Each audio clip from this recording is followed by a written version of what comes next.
Découvrons à présent un sport plutôt méconnu, le hockey subaquatique. C'est une discipline qui existe, on ne le sait pas, depuis une vingtaine d'années. Le principe en est simple, mais très difficile.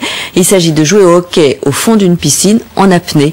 Les Français sont d'ailleurs assez forts dans la discipline, ils sont en finale des championnats d'Europe qui sont organisés à Marseille en ce moment. Voyez le reportage de Jean-Pierre Ferret-Tamizier et David Salmon.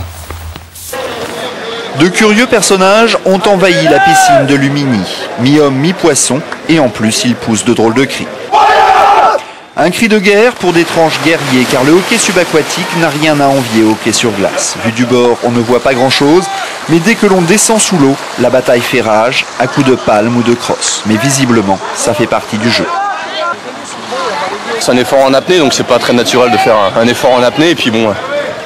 Il y a du défi physique, donc bon, ça accroche un petit peu, bon, ça bouscule, et puis bon, voilà.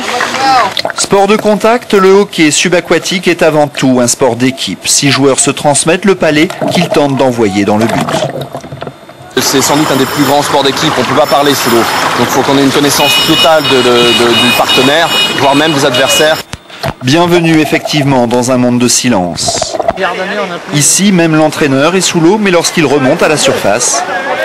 Recule, Thomas! Viril, physique, le hockey est surtout un sport particulièrement spectaculaire qui attire de plus en plus de femmes. Les matchs ressemblent alors à de véritables ballets. C'est beaucoup de contact, beaucoup de physique, mais il n'y a jamais personne qui mord au fond. Et les sirènes de l'équipe de France n'ont rien à envier à leurs collègues masculins. Demain, les deux formations jouent la finale avec de réelles chances de remporter 2 nouveaux titres de champion d'Europe. D'autres évolutions, mais cette fois à l'Opéra Garnier.